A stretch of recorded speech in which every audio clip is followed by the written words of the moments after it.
O, anong sabi ng prospect mo? Ay, ganun ba?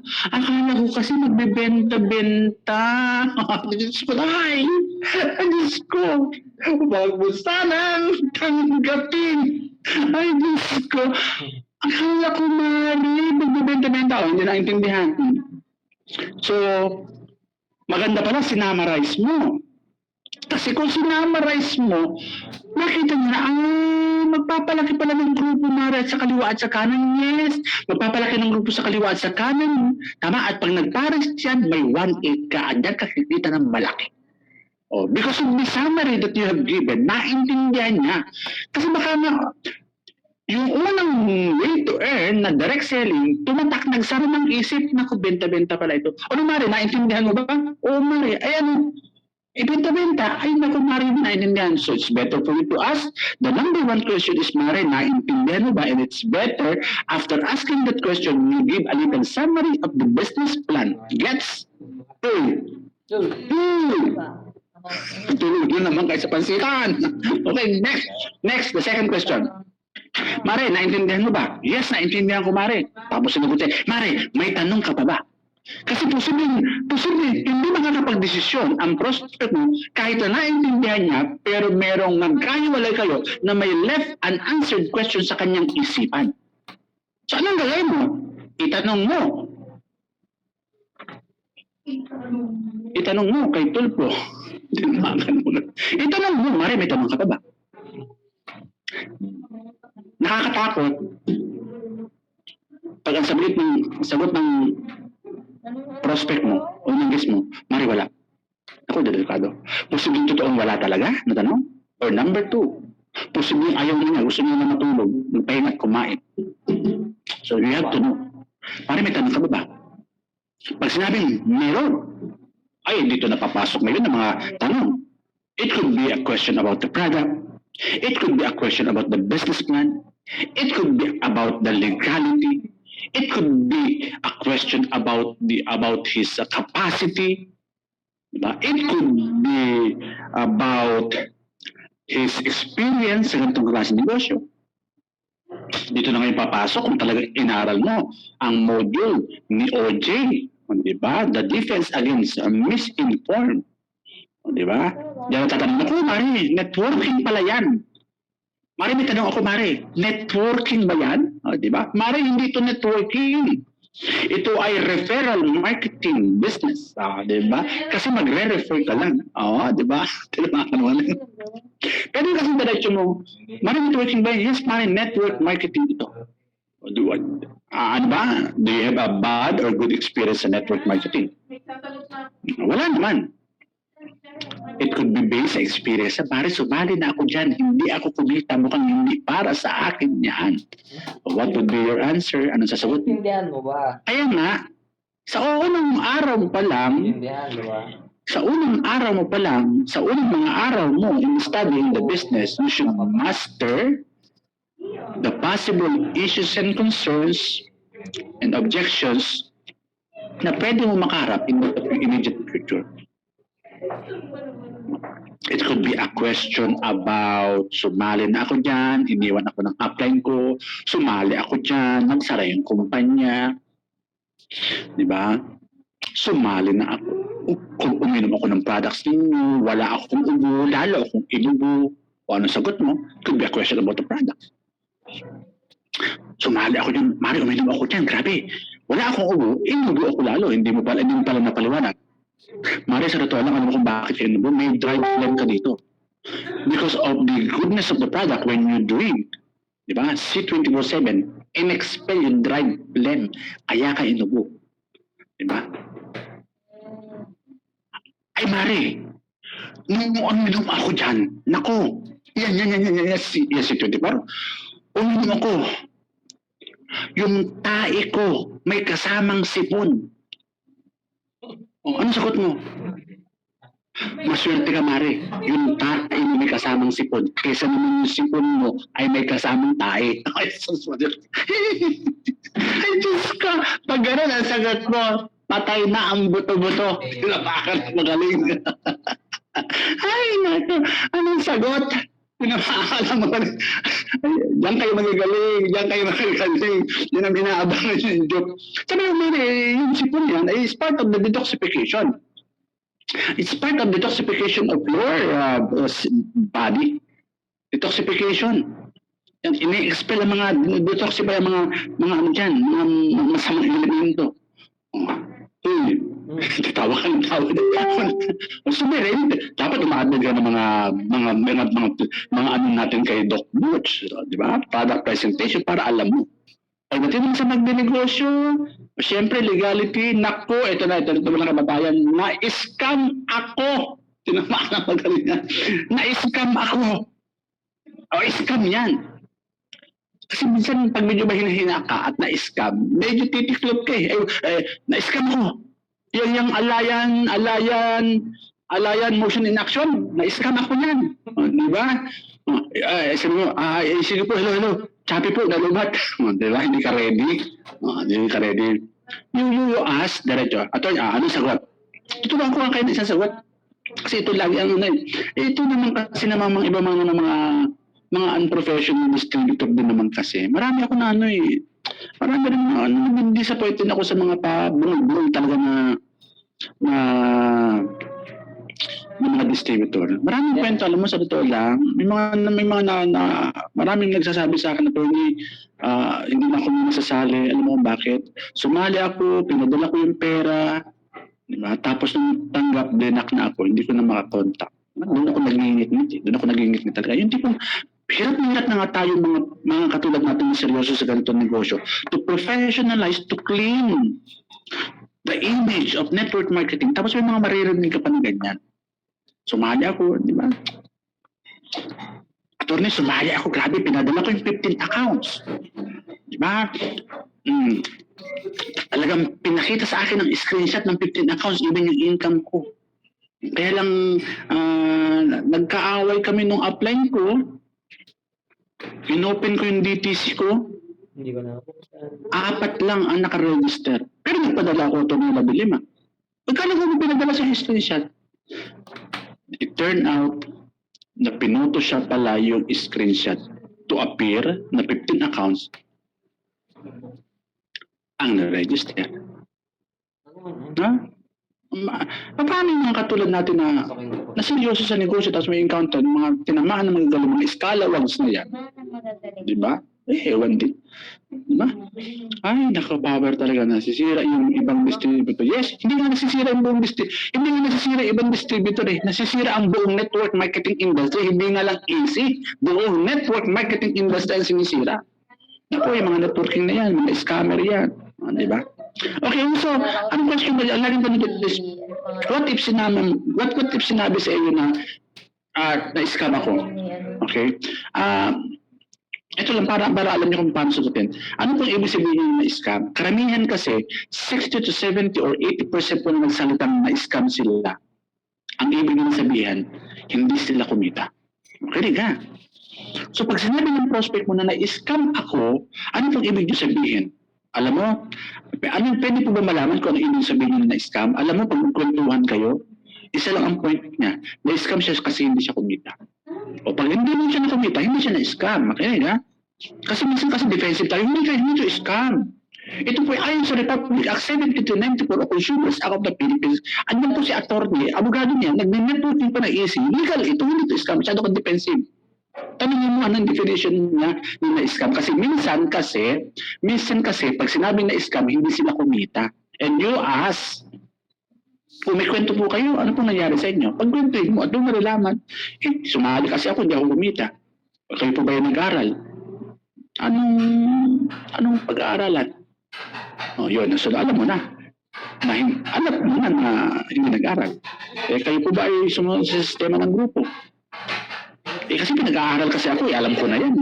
Di ba? May attitude. Capital A for attitude. May sistema. Sistema kasi ng grupo namin, mga pang high school graduate, professional ako. So iba yung sistema ko kasi professional ako. Yung mga sistema na pinagpatupad ng grupo, pang high school graduate, di ba, pang OFW, professional ako eh. Ibang sistema dapat sa akin. May attitude with a capital A. Di ba? Di ba? So may mga dahilan kung bakit hindi sila kumita. Yung iba naman may legit talaga na dahilan kung bakit hindi kumita. So, ang bottom line is, pag sinabi na scam, pagkwentuhin mo bakit niyo po sinabi na scam, kung kaya niya magkwento. Okay? Iba naman ay na-scam ng katamaran. Diba? Na-scam siya ng katamaran. O, sumali po ako dyan. Hindi na po ako mag-kumita. O, pwede mo sabihin na subukan niyo po ulit. Kung sa network marketing po kayo nadapa, pwede po kayo sa network marketing ulit bumangon. Diba? Pwede po kayo sumubok po ulit. Try niyo po itong team namin. Try niyo po yung Jailing Project. Try niyo po ito. O, diba? Kasi minsan ang Pilipinas, di ba may kasabihan? Minsan alam mo kung bakit? May kasabihan na try and try until you succeed. Are you familiar with it? Yeah. Try and try until you succeed. Applicable yan sa employment, pero hindi sa negosyo. Bakit sa employment? Try ka ng try, pero hindi ka pa nakakaipon. Tama. Bakit sa pag-abroad? Try and try ka, pero hindi ka naman nakakaipon. Resibo lang na ano. Bakit sa employment? 25 years ka na empleyado, hindi ka nakakaipon, lubog ka sa utang.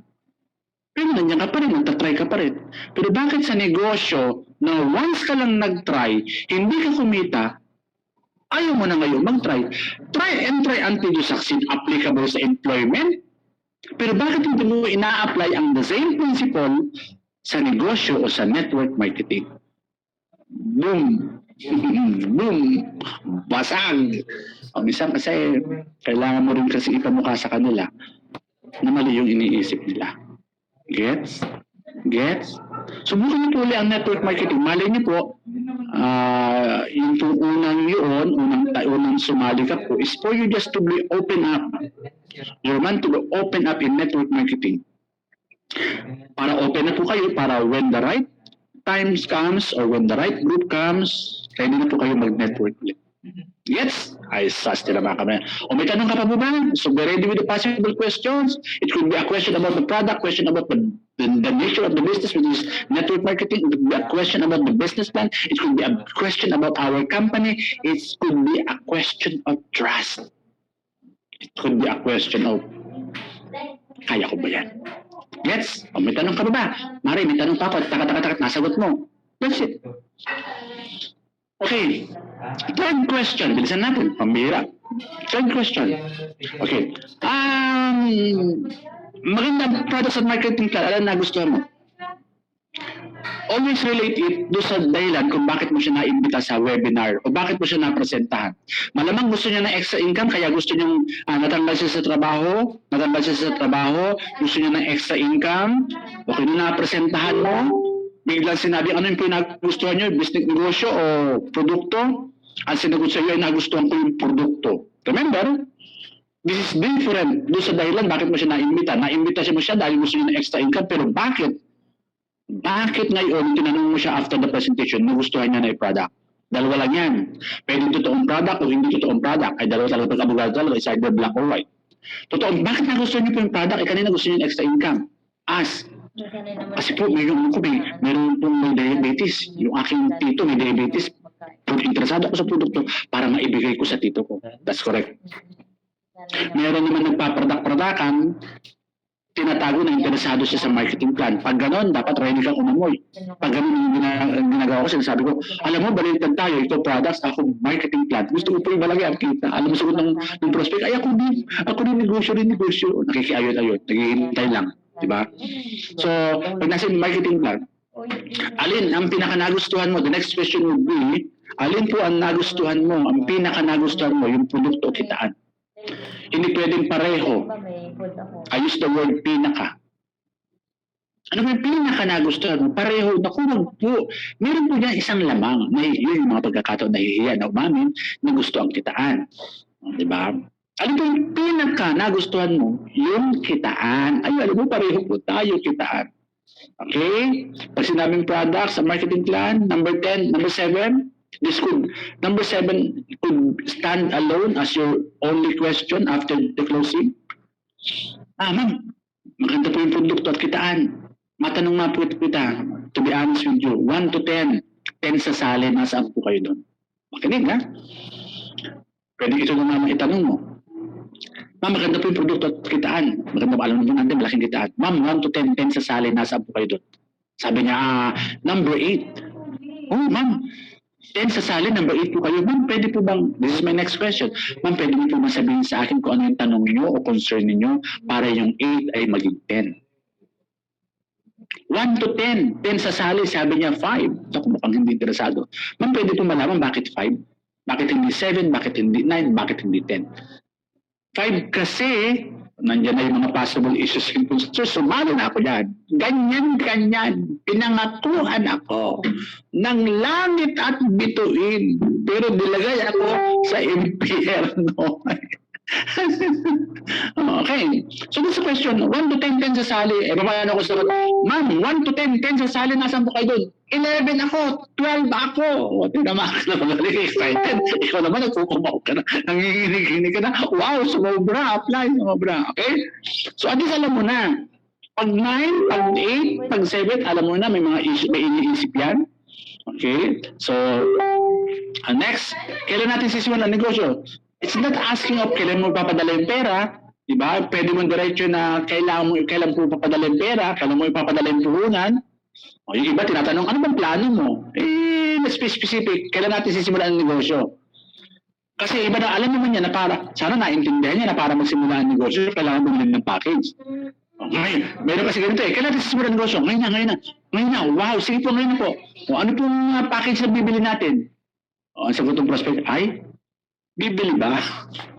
Bibili pala. Hindi naintindihan. Di ba kasi natanong kung naintindihan yung pag-negosyo. Tinamaan ka na matalim. Kaya natin sisimulan ang negosyo, it's just without saying na kailan ka magbabayad. Sabi niya, kailan natin sisimulan ang negosyo? Sisimulan natin ang negosyo pag nagkapera ako sa November 1. Tanong, close din hindi. Ayun naman. Close din hindi. Di ba? Minsan sagot, may puhunan, di ba? Okay, so kailan natin simulan negosyo? Sabihin niya, bukas, sige po, ito po ang details, kung pwedeng isend nyo sa akin, through Palawan, transfer sa bangko. Okay, so maliwanag. Ito nga yung, kung hindi mo na ayot sa simula, yung sinasabi kong closing starts from the opening, ay dito na ang kapasok ng pag-iisipan ko. At hindi ko nalinaw pero sinabi talaga pag-iisipan ko, you try to ask, ma'am, matanong po kita, ma'am, ano pa po yung pinag-iisipan nyo? Pag-iisipan niyo po ba tungkol sa produkto? Pag-iisipan niyo po tungkol sa kitaan? Ano po pag-iisipan niyo? Pag-iisipan niyo po ba kasi itatanong niyo muna sa asawa niyo? Pag-iisipan niyo po ba pagdating, yan po bang pag-iisipan? Yan po ay nare-relate po ba yan sa aspeto ng kapital ng pag-negosyo? Huwag mo namang awayin. Sa ngayunan mo, yes, totoo po yan, pag-iisipan nyo. Alam nyo, this is a very, kung itatanong nyo po sa asawa nyo, okay, yan, tatanong nyo sa asawa nyo, it's okay po kasi this is a big time business that requires conjugal decision. Galing mo itong batang ito. Di ba? Wala ka magagawin, tatanong sa asawa. Ma'am, pwede po bang, kung itatanong nyo po sa asawa nyo kung papayagan kayo, okay lang po ba na makahingi ng appointment? Kailan free yung asawa mo? Kailan yung free ang asawa mo para ma-discuss ko po ito, para matulungan po ang asawa nyo sa pagdidesisyon. Pag sinabing pag-iisipan nyo, alam mong technique, ito tip, share ko na nga sa inyo. Pag sinabing pinag-iisipan ko, alam mong ginagawa ko, sinesend ko yung video ko ng Capitology, sa Jelly Project. Ma'am, habang nag-iisip po kayo, panoorin niyo po itong Capitology ni Attorney Drew para matulungan kayo sa pagdidesisyon at sa pag-iisip. Bakit ko ba nabanggit yun? Tip, tinamaan kayo ng magaling. Pag sinabing pag-iisipan o itatanong sa asawa, makinig. Ma'am, para makatulong ito habang po kayo nag-iisip o para habang tinatanong nyo sa asawa nyo. Ma'am, isend ko sa inyo itong Capitology ni Attorney Drew. Training po ito. Para matulungan kayo sa pagdidesisyon. Kasi sa Capitology, nandun yung pros and cons, nandun yung motivation. Mga more than 1 hour yun na training. So it might be to decide pag pinadala mo yung Capitology. It's part of the system of our team na pagdating sa ganyang closing, kasama sa magpapako, last nail sa coffin ng decision ng IS is the Capitology. Okay? O, tip lang yan. Okay, wala naman. Kung hindi makatulog, it's okay. O, di ba? Tinamahan ka na magaling. Ang dami mo kasing alam. Diba? Okay, Gabe. O, wala akong pera, pag-iipunan ko yan. What is the possible scenario? The possible scenario is after the presentation. Kailan natin sisimulan ang negosyo? So, pag-iisipan ko. Number 2, tatanong ko muna sa asawa ko o magulang ko. O, katakot-takot na motivation yan. Iba, Sam, will advise, itago mo na lang sa asawa mo. Kasi yung asawa mo naman, nung babae naman siya, hindi naman tinanong sa'yo, di ba? O, di ba ikaw, nung nag-online, di ba, nung bumili ka sa online, di ba, hindi mo naman pinalam sa asawa mo? Bakit ngayon? Ito, itatanong mo sa asawa mo. Di ba, order ka ng order sa online? Ba, order ka ng order sa online? Hindi mo naman tinanong sa asawa mo kung order, ba tinago mo? Kinastas mo yung credit card mo, tinago mo. Pero bakit, hindi mo sinabi sa asawa mo, pero bakit ito, 899 lang, pwede magpagong pamilya mo, tatanong mo sa asawa mo, buhol ka siguro, mare. Di ba? Tinamaan ka na magaling. Naku, ang dami pa mamara para manupla talaga. Ang dami pa mamara. Kasi misa kasi, akala kasi ng prospect mo, binibentahan mo siya. Kaya nagpapahabol.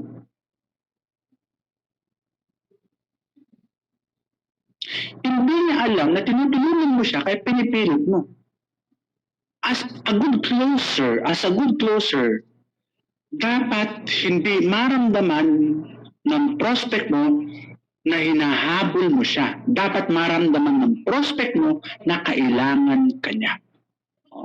Diyan naman sandama ko, nagsasalin-salin na lang mga tip-tip natin. As a good closer, dapat makita niya na ikaw, dapat maramdaman niya na may kailangan siya sa'yo. Kasi the moment that you are chasing the prospect, nare-reverse na ngayon ang role, nagpapahele-hele-kere, sabihin, nagpapahabol sa'yo kasi alam, lumalabas sa picture na kailangan mo siya. Hindi naman ka naman galing napapahabol ako, bahala, mamatay ka doon. Ano sasabihin yung gano'n? Joke lang, okay. Wala akong pera, mag-iipon muna ako. The usual, o di ba, tinamaan ka naman galing.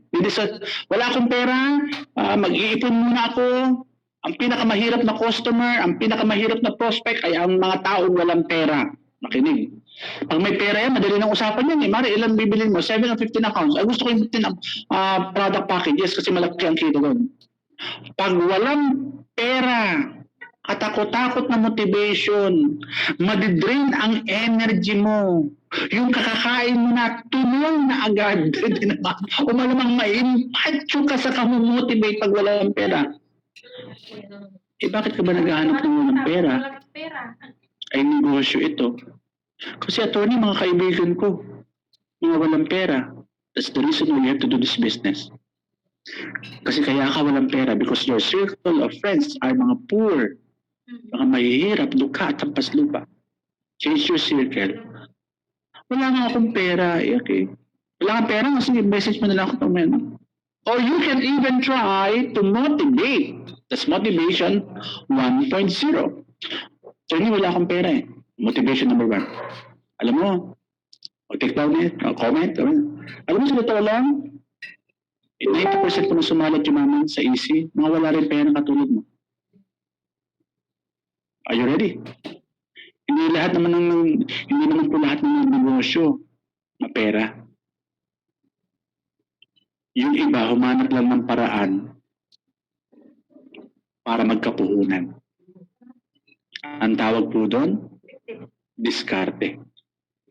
Ibig po sabihin sa pagnenegosyo, ang una pong puhunan dito ay hindi pera. Ang una pong puhunan dito ay diskarte at lakas ng loob. Alam ko naman po, madiskarte kayo. Gawin niyo po ng paraan. Tangayin niyo po kasi kayo. Nakita mo? Yes! And I quote, memorize mo kaya yun. Nasa TikTok ko kaya video yun. Nakapost naman sa wall yun. Hindi lahat ng nagsimula magnegosyo ay mapera. Yung iba, inuwala ng paraan para magkapuhunan. Ang tawag po doon ay diskarte. Ibig po sabihin, ang una pong puhunan sa pagnenegosyo ay hindi pera o kapital, kundi diskarte at lakas ng loob. Kasi 90% naman po rin sumalit yumaman. Ginawa mo ng paraan yung pampuhunan. Ang tawag po doon, diskarte. Motivation number 1. Okay lang po ba? Turuan po kita. Huwag mo nang hayaan yung prospect ang mag-isip ng pamamaraang paano magkakapera. You as a learned student of Jalen Project, you as a learned student of the art of closing the sale of Attorney Drew, you should be the one who will suggest ano ang possible solution. And the possible solution is yung tinatawag natin benta utang sangla, but I would rather limit it sa utang na lang. Pwede po kayo mangutang kasi yan din po ang ginawa ng karamihan ng utang po. Sipin niyo po, wala po kayong biglaang 8,999. Ang tanda niya, ilang taon na po kayo? O 35. Diba? O, sabi ko, 50 years old na po kayo, wala pa rin kayong pera. Hindi niyo po ba naisip sa edad niyo, wala kayong biglaang 8,999. Bigyan mo pa ng isa. Kung OFW naman na walang pera, bigyan mo na isa motivation. O, medyo depende sa bagsakan. Galing naman mabagsak. Baka ano. Alam niyo po, OFW po kayo. Ilan taon na nga po kayong OFW? 10 taon na po. Alam mo, 10 taon na po kayong OFW, tapos wala po kayong pera, tapos malayo pa kayo sa pamilya niyo. Alam niyo po, umuwi na lang po kayo. Bakit? Wala man kayong pera, at least kasama mo yung pamilya mo. Samantalang kayo ngayon, wala kayong pera, tapos malayo pa yung pamilya mo. O galing mo ng bagsak, makapamoteng, tinakakanap magaling. Medyo i-joke mo, ay magbira naman si Mamo. Kasi siyempre, kaya nga nilalapit natin ang empowered consumerism sa mga mahal nating OFW kasi alam naman natin ang kanilang situation. Yung kasi mga OFW, akala naman kasi siguro nila, pinagkakakitaan sila. No. Kaya nga, kasi yun ang picture na pinapakita mo, you are chasing them. Kasi kung malinaw sa simula that you are helping them, you are willing to help them, they should be the one who will chase you. Pinapakita mo kasi parang mag-isa na lang talaga ang prospect sa buong mundo. Tama nga kasi, kung lang kasi sa kinakausap, isa lang kasi ang close deal mo, kinakausap mo, kaya maya follow up ka ng follow up, kung siguro madami kang close deal. Adi, sandali na lang ang follow up. O, di ba? Mag-isa nga lang bukod tangi. Pinalo mo ng umaga ng Lunes, hapon ng Lunes, Martes ng umaga, talaga naman trying hard talaga. Kasi mag-isa ka lang. Kaya damihan mo nga. Maliwanag. Pwede po bang turuan kita ng solusyon? At ang solusyon po na pwede ko ituro sa inyo, pwede po kayong mangutang. It's okay po mangutang. Lahat ng mga negosyante ng mangutang. Marami nga po tayo na pinapangutang. Ibang tao po nga pa nangungutang pero panluo naman pinapangutang. Iba nangungutang para pambili ng cellphone, diba? 12 months to pay, zero interest. Iba mangungutang po para pampiesta, panghanda, puro kayabangan po. Iba talagang Pilipino, ganun po. O, diba? Iba naman nangungutang po. Iba? Kasi nagpapatayo po ako ng bahay. O, narin nga yun. Karami ng OFW, dapat be ready with it. Kasi nagpapatayo ako ng bahay nagpapatayo po ako ng bahay sa Pilipinas. Ay, okay po yan. Marami po yan. Nagpapatayo po kayo ng bahay. Pero alam niyo po, pag yung pera niyo po ay pinadala niyo po patayo ng bahay, kumusta po yung pera niyo? Pero alam niyo po, kung yung pera niyo po na ipapatayo ng bahay ay inegosyo natin, at least, pag kumita po yung negosyo natin, may papatayo na po kayo ng bahay. Samantala, pag pinadiretso na po patayo ng bahay, ubos na po agad, wala na pera pang negosyo. Isipin niyo po, isipin niyo po, OFW kayo, 20 years kayo, nagpapatayo po kayo ng bahay sa Pilipinas. Assuming po na matapos yung bahay sa Pilipinas, but where is the family? Where is the complete family na dapat nakatira sa bahay na yun? Nandito po kayo sa abroad. May bahay nga po sa Pilipinas, maraming bahay, wala naman pong pamilya. Kasi nandito po kayo sa abroad.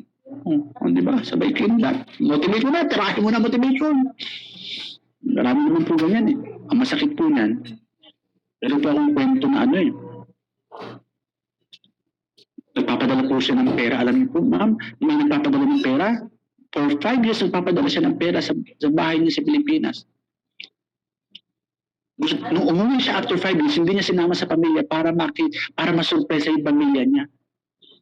Alam niyo po, nung umuwi siya sa Pilipinas para masurpresa yung pamilya niya, para excited siya na makita yung bahay na pinapagawa niya, na pinaghirapan niya, na pinapadala niya buwan-buwan. Nasurpresa po yung OFW kasi po wala po palang bahay at ginagastos po pala ni Mister yung pera pinapadala at wala talagang bahay. Ayun, naglulupasay na kumata. Alam niyo po, mag-ipon din po kayo. Kasi alam niyo, pag pinadala niyo po lahat sa pamilya niyo, wala na po matitira sa inyo. Diba? Maraming kwentong ganyan eh. Pero po, alam niyo, kailangan niyo mag-negosyo. Alam niyo kung bakit. Ipangutang niyo po para makapagsimula tayo ng negosyo kasi di po natin alam. Meron po akong kakilala, OFW. Ibinigay po yung sweldo, yung katapusan. Kaya lang po, hindi lang po sweldo ang ibinigay. Plain ticket na rin pauwi ng Pilipinas. Ma'am, tanungin po kita, kung sa inyo po nangyari yun, are you ready to come home here in the Philippines? May pera po ba kayo o savings kayong sapat? Ako, wala nga eh. Kaya nga ma'am, kung wala po kayong pera, gawan niyo po ng paraan. Mag-advance po kayo sa amin nyo. Nakapag-advance na ako. Advance pa rin po. Gawan nyo naman, sabihin nyo po, may emergency. Sumalit pa ako. Sample lang ito, na-invento ko na. Basic experience yung iba. Nag-advance sa amin, 5 months. Diba? May mga saludo ko na ganyan. Kaya kung ikaw ay may downline na OFW at yung perang pinag-pay-in sa'yo ay in advance ng business partner na di-orbing sa amo, alagaan mo. Hindi ka puro pasali kasi hard-earned money yan ng kapwa natin OFW. Tigas ng mukha mo, tinawa ka ng magaling. So kung ikaw ay nandito sa digital blueprint, at may downline kang OFW, kamusta sila? Kamusta sila?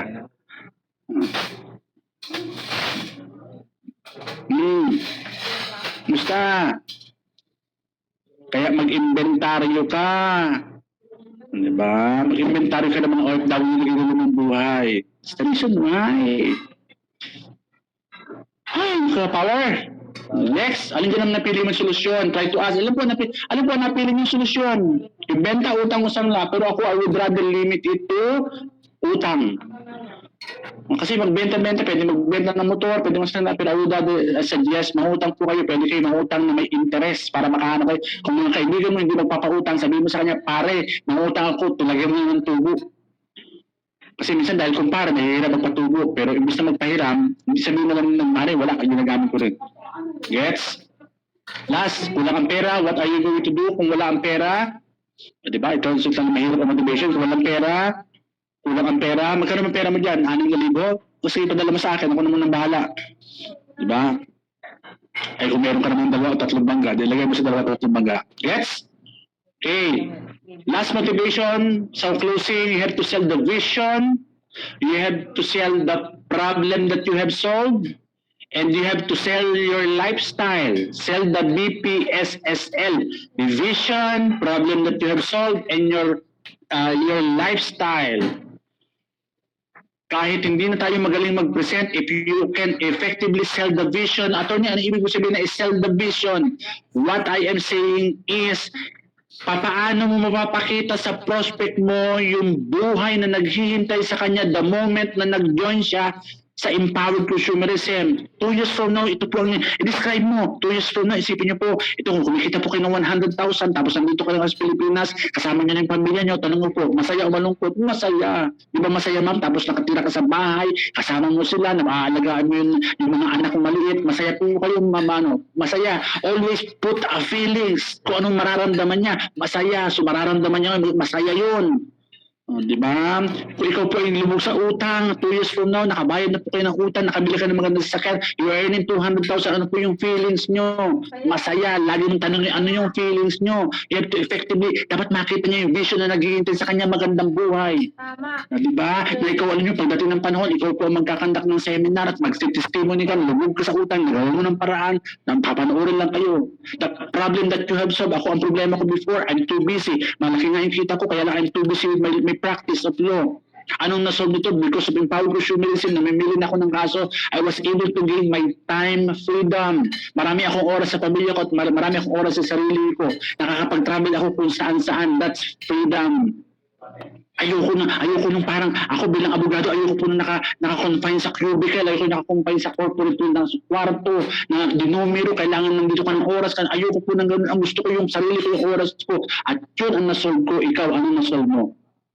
Sell your lifestyle at dahil po ganito po, ginalingan ko po sa empowered consumerism, eto na po ako, nagkakape-kape na po ako sa ibang bansa. Coffee is freedom. Nagkakape na po ako sa USA, Italy, so saan-saan. Sa Santorini, Greece. That's the lifestyle. Yun ang naghihintay sa kanya. You better show that picture in her mind na mangyayari sa kanya yung kahit hindi ka nga magaling mag-present ng business plan. Di ba? Pero kung kaya mong ibenta talaga yung vision na naghihintay sa kanya, yun na yun. Makinig. As a good closer, you should be an effective seller of vision, of the problem that you have solved, of your lifestyle. Gets? Oh. Last question, ma'am. Last motivation ko. Ganito ang motivation ko eh, ma'am. May nagtanong sa akin, alam ko pala. Ganito sinasabi ko sa kanya. Ma'am, bago po ako magtapos, gusto ko lang seryoso. Ano po yung gusto niyo sa buhay? Ano po yung pag meron kayo, masaya po kayo? O syempre, attorney, gusto ko po yung may savings. Yung magkano savings, ma'am? Mga 5 million, pwede na po ako. Okay, malaki na po yung savings sa 5 million. Meron po ng bahay. Mga magkano bahay po para sabihin na masaya kayo? Mga siguro mga 15 million na bahay. Wow! Savings na 5 million, 15 million na bahay. Ano pa po? Kotse, gusto ko po kotse at attorney, siyempre, pamilya. Magkano yung van? Mga 3 million po. So 15 million na bahay, 5 million na savings, na 20 million plus 3 million na van, that's 23,000 plus travel. Mga 3 million, that's 23,000, 28,000. Ma'am, ang laki ng pangarap nyo, ang laki po ng gusto nyo sa buhay. Mga 25 million. Ma'am, tanongin po kita. Hindi po kayo mag-i-empowered consumerism. Yung ginagawa nyo pa rin pong OFW o empleyado ka sa Pilipinas, as the case may be, kaya nyo po bang makuha yung gusto mo sa buhay na 25 million? Hindi po kayo mag-i-empowered consumerism, ha? So what's the answer? Ay, hindi. Alam mo, maraming tao, alam nila yung gusto nila sa buhay, pero yung ginagawa nila, hindi makukuha yung gusto nila sa buhay. Para po kayong pupunta sa Baguio, kaya lang ang sinasakyan yung bus ay papuntang Bicol, kaya hindi kayo nakakarating. Alam niyo ma'am, yung empowered consumerism, dito po, pag pinagtulungan natin ng empowered consumerism, mataas po ang posibilidad, at least may possibility na makuha mo yung gusto mo sa buhay. Kasi tutulungan po namin kayo, gagabayan namin kayo. At least, posibleng matupad na sa labas, hindi posible. So, ang binabayaran niyo po dito is the possibility. It's the chance na pwede mabago ang buhay ninyo. Diba? Tapos yung prospect mo. Pag OFW naman, sasabihin mo naman sa OFW na prospect mo, alam mo ma'am, ilang Pasko pa ba na wala kayo sa bahay niyo? Baka po ngayong Pasko hindi material na bagay ang kailangan ng pamilya niyo. Baka po ngayong Pasko, ang kailangan po ng pamilya niyo ay yung yakap at halik niyo. Opo. Kailan niyo po ipapadama yung yakap mo sa magulang mo? Kailan po pagpatay na yung magulang nyo at hindi na niya maramdaman yung yakap nyo? Kailan nyo siya ibibigay ng magandang damit? Kaya nga po nandito po kami, answered prayer po ang empowered consumerism for you. Hindi naman gawin ito, maghahanap din po kami ng mga OFW na pwedeng tulungan. Pero kayo po, baka ito na po yung last chance. Di po ba nagdadasal kayo? Tapos may nag-invite po sa empowered consumerism. Baka ito na po yung dasal. Baka ito na po yung sagot sa inyong dasal. Kung ano ba po ang karanasan nyo sa ganitong klase negosyo, mag-una po tayo. Harapin na po natin ito kasi iba na po ngayon ang nature ng industry ng network marketing. May mga seryosong tao na po. Magtiwala lang po kayo. Ang lahat po ay nagsisimula sa wala. At ang wala ay nagsisimula sa tiwala. Dapat may mellow down yung boses mo. Pag nag-motivate ka, this effort na ito mellow down. Hindi yung hyper, hindi yung all throughout hyper. Mellow down. Be authentic. Show your sincerity to help. No hyping. No fucking hyping. Puro kayo hyping. Be authentic. Show that you desire to help. Kahit wala kang resulta, wala kang maipakitang kita, kung naramdaman ng kausap mo that you are offering a help, sasali yun. Kasi so, ibig sabihin, hindi pala palakihan ng kita. Diba? Hindi palakihan ng kita, hindi magandahan ng kotse. It's your desire to help. Be authentic. Tell your story. Diba? Pinipilit mo magkwento ng hindi mo kwento. Ano ba yung kwento mo? Bakit ka sumali? At anong nangyari sa iyo sa empowered consumerism? Tell your story. Tell your story sa maraming tao. Diba? Go out bukas, ilan ang kukwentuhan mo. Don't tell about the business. Tell your story. Ano ba ang problem? Dati ka bang ano? Dati ka OFW, nagbuwa ka doon kasama ng pamilya mo. Dati ka lumong sa utang. Ako, laging busy ako. Dati akong busy. Pero ngayon, meron ako ng financial freedom, ng time freedom. Marami na akong oras sa pamilya ko. That's your story. Be authentic. Maliwanag. Kaya hindi, todo pa akong busy. Wala akong masyadong kita. O, ang babo kasi ng tingin ako eh. Pero yung story, meron yan. Nabibili ng istorya mo, ng kwento mo. Diba? Hindi nga makita niyo muna, makita niya lang, nagbago ugali mo, it's a beautiful story. Makita niya na napaka-positibo mo, dati masugulero ka, positibo ka na sa buhay. That's your story. Maliwanag. Last and final push motivation, 5 reasons bakit hindi nako-close. O, attorney, bakit ang galing ko magpaliwanag? Bakit hindi nako-close yung aking mga prospect? Number 1 reason, kasi no need or low need. Hindi mo napakita na kailangan niya. Mababaw. Gusto niya sumali, may nakikita ba yan? Attorney, gusto naman ng prospect ko, pero bakit hindi sumasali? Hindi niya kailangan. Wala siya nakita pangangailangan. Bakit kailangan niya yung produkto mo? Bakit kailangan niyang pumita ngayon? Bakit kailangan niya magnegosyo ngayon? So ipakita mo. Number 2, no urgency. Gusto niyang, okay lang sa kanya, interesado sa negosyo, pero sa kanya, hindi ngayon. It could be next month, after 2 months, or after 3 months, after 6 months. No urgency. Interesado ako, pero hindi sa kanya urgent kung bakit kailangan ngayon ako bumili ng package o magnegosyo. So how? Be authentic. Bakit kailangan niya? May promo ka? O show mo na may promo. Like for example, what? Libre ang pag gumawa ko hanggang 5 days po mula ngayon sa Friday, pag sumali po kayo, libre po ang pagpapadala. O meron kang 1,000. Diba? May 1,000 po kayo kada package. O diba? Grabe, big time. Tinamangan ka na magaling. O diba? Be authentic. Some, they are using white lies. Diba? Pag sumali po kayo, may dudugtong. Kahit wala, tinamangan na magaling. Depende, kanya-kanyang agency. May promo kami, libreng kape po. Kape na kakagandang lalaki. Diba? Kape Andrew. Number 2, bakit hindi? No desire. Ang tao bumibili hindi dahil kailangan niya kasi gusto niya. Makinig. Ang tao bumibili hindi dahil kailangan niya kasi gusto niya. Like what? Cellphone. Upgrade ang upgrade. Kailangan ba na mag-upgrade ng cellphone? Pareho lang naman text ang inano mo? Hindi. Hindi niya kailangan. Pero gusto ng tao. Bakit bibili ka ng sapatos? Ang dami mo ng sapatos. Kasi gusto niya. Hindi niya kailangan, pero gusto niya. So create an insatiable desire. Bakit niya kailangan? Diba? Bakit kailangan niyang sumali agad? Create that desire. Paano ka mag-create ng desire? Tinabahan ka magulong ito sa akin. Paano mag-create ng desire? Paano mag-create ng desire? Bakit kailangan mo? Kasi kailangan niyo ng kumita. Kasi mamamatay na sa gutom ang pamilya mo. Tinabahan ka ng magaling. No money. Ito nga, ito yung sabi ko eh.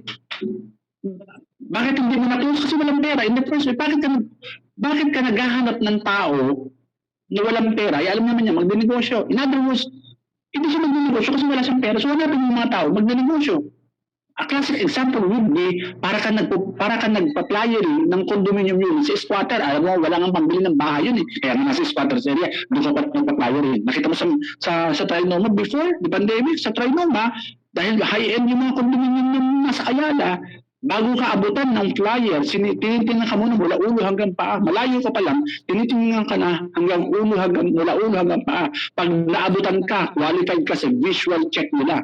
No, kaya nga pag masubukan mo, ano ba ang dating mo? Maglakad ka na sa Trinoma o sa Ayala Mall. Pag ikaw naabutan ng flyer, pasado ka, mukha ka mayaman, tinama ka na. Pero pag ikaw ay gumilid ka doon sa nagbibigay ng flyer at hindi ka man lang inabutan, lumapit ka na, hindi ka man naabutan, mukha kang dukha, pangit ang packaging mo.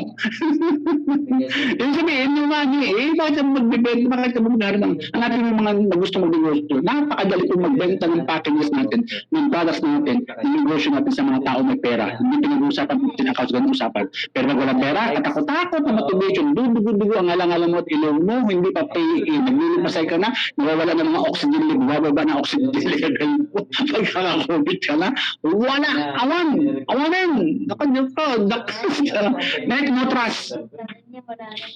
Kasi reason why you have to post properly, you should be creating trust on your post. Kung anong pinagpo-post mo, tinamakan ng magaling, mga huhutugod ka pa eh. Your post mo will create trust sa'yo ng prospect mo. Bago ka tanggapin yan, bago ka rin, hinahalongkat ang Facebook mo, tinitinang kapanipaniwala. Ikaw ba ikakatiwa-tiwala? Kaya marami hindi nagpipiin, diba kasi walang tiwala sa sistemang network marketing. You have to assure legalidad, etc. Meron iba rin may tiwala sa network marketing, may tiwala sa kumpanya, may tiwala sa produkto, pero ayaw nilang mag-pay-in kasi walang tiwala sila sa sarili nila na kaya nila ang network marketing, na kaya nila yung negosyo mo. Kaya mo nga, pero hindi ko yan kilala, hindi ko yan kaya, kaya hindi ako sasali. So how are you going to build that trust? Mare, kaya mo to? Kasi hindi mo ito gagawin mag-isa. Kasi kasama mo ako gusto magpapaliwanag. Mag-repair ka lang, ako paliwanag. Ako sungtaman, Mare. Mag-repair ka lang, ako magpaliwanag. Naku, Mare. Sa sobrang ko, tingin lang kayo na, Mare. Ako na. In other words, you have to create trust, Mare. Kasama mo ako dito, kasama mo yung buong team na magtuturo at magagabay sa'yo. Kaya natin to. Hindi ka magtatagumpay, Mare, kung mag-isa ka lang. Kaya magtatagumpay ka dito kasi we have a team. There is a genuine project that will help you. Amen? Magaling. Kaya yun, you should be creating trust para ma-close mo din. Okay? I'm done. As a sign of gratitude, tinamakin na magaling. How about following? How about following naman ng Facebook? How do I magturo? Okay, ayan yung mga anik-anik na post. But if you like motivation, pure motivation and realization, event, etc. Yan ako nag-Facebook live na kami ng webinar, etc. etc. Nasa page po yan. Attorney D.M. Magturo, .capitology, may capitology. Yan po ay, I believe I have 67,000 followers already. Doon talaga ako sa page nag-motivate. Okay? So parang bilang ganti, tinamahan kayo na magaling, mag-follow naman kayo. Pero din akong TikTok account, kung gusto mo medyo may hugot, na nakakatawa, na pang-relax, ibang genre naman. Okay, meron ako ng TikTok account, attorney.capitology.